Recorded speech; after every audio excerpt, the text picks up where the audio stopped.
चुके हैं। अब तो बस यही झाड़ियां मेरा सहारा हैं। अरे बेटा, जवानी जोश में नहीं, होश में गुजारी जाती है। ये जो तू कर रहा है ना, इसे गांव में पागलपन कहते हैं। देख लेना, जब ये घास उगेगी ना, तो दया सागर इसे चारे की तरह अपनी भैंसों को खिला देगा।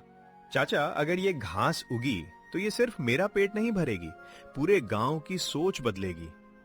बस आप दुआ कीजिएगा। दुआ तो हम कर ही रहे हैं, पर डर इस बात का है कि कहीं तू अपनी माँ के आखिरी जेवर भी इस बेकार की खेती में न फूंक दे।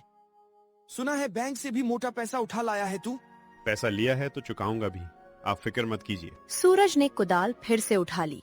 रात होने को थी। वो लालटेन की रोशनी में उन छोटे पौधों की सेवा करता। सूरज बेटा, अब आजा। देख, रात के 11 बज रहे हैं। हाथ पांव धो ले, मैंने रोटी गरम की है। बस माँ, इस आखिरी हिस्से में थोड़ा पानी डाल दूं। ये पौधे बहुत नाजुक है, अगर अभी ध्यान नहीं दिया तो सुबह की धूप इन्हें जला देगी। देख तो सही बेटा, तू खुद को जला रहा है। क्या ये सब सच में काम करेगा? माँ बापू कहते थे जमीन धोखा नहीं देती, बस उसे सही चीज चाहिए। बस कुछ महीने और, फिर देखना मैं आपकी वो बाली वापस लाऊंगा। मुझे बाली नहीं चाहिए सूरज, मुझे मेरा हंसता खेलता बेटा चाहिए। हफ्तों की मेहनत रंग लाने लगी। सूखी जमीन पर हरियाली दिखने लगी। तभी एक दिन गांव में एक चमचमाती कार आकर रुकी। नमस्ते, क्या मैं सूरज जी से मिल सकता हूँ?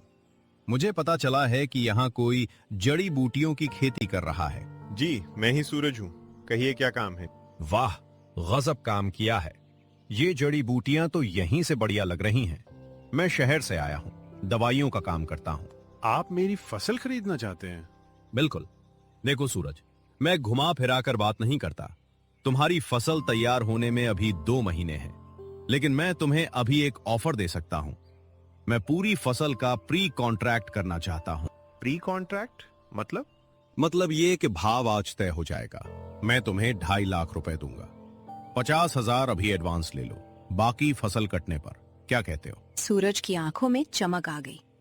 2.5 लाख? इससे तो बैंक का लोन भी चुक जाता और दया सागर का काफी हद तक मुंह बंद हो जाता।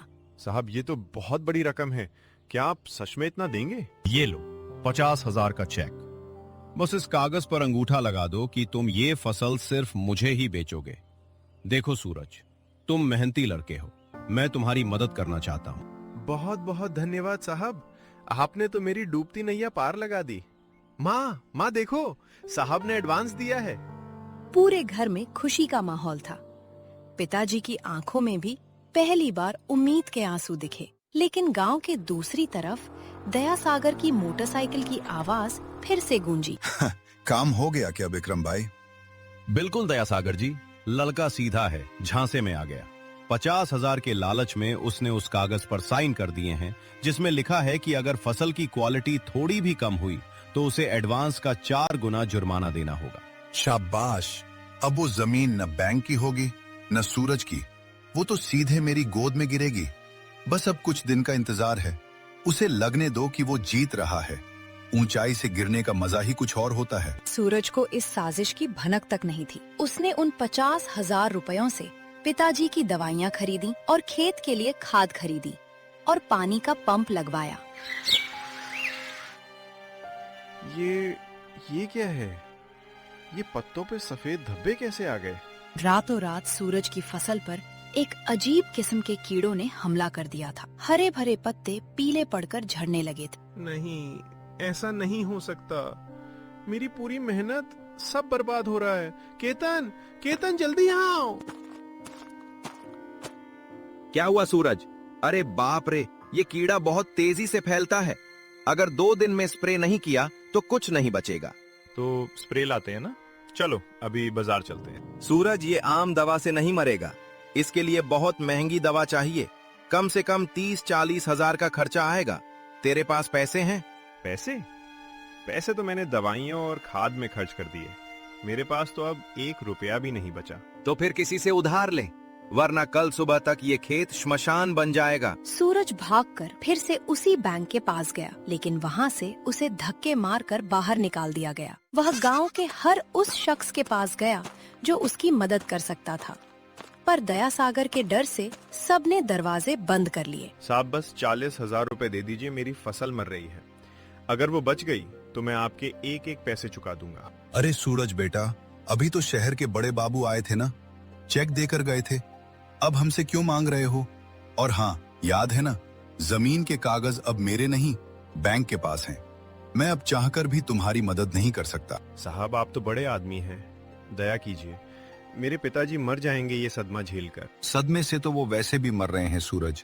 जा उस शहर वाले व्यापारी को फोन कर, शायद वो मदद कर दे। सूरज ने कांपते हाथों से विक्रम को फोन लगाया। उसे उम्मीद थी कि उसका खरीदार उसकी फसल बचाने में मदद करेगा। हेलो, हाँ सूरज, क्या हुआ? साहब खेत में कीड़े लग गए हैं, 40,000 चाहिए दवा के लिए, वरना फसल खत्म हो जाएगी। आप एडवांस में से काट लीजिएगा। क्या कीड़ा लग गया? देखो सूरज, कॉन्ट्रैक्ट के हिसाब से मुझे ए ग्रेड फसल चाहिए। अगर तुम्हारी फसल खराब हुई तो मैं 1 रुपया भी नहीं दूंगा। और हाँ, याद है ना, अगर फसल नहीं दी तो तुम्हें 2 लाख रुपए जुर्माना देना होगा। क्या 2 लाख? साहब आपने तो कहा था कि आप मेरी मदद कर रहे हैं। बिजनेस में कोई किसी का साथ नहीं देते हैं सूरज। दवा के पैसे खुद इंतजाम करो। अगर परसों तक खेत साफ नहीं हुआ तो मेरा वकील तुम्हारे घर पहुंच जाएगा। फोन रखो अब। सूरज के हाथ से मोबाइल गिर गया।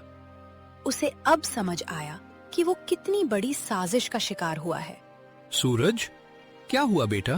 पिताजी मैं लुट गया, मैंने आपकी और माँ की इज्जत दांव पर लगा दी, मैं खत्म हो गया पिताजी। चुप हो जा बेटा, कुछ रास्ता निकलेगा।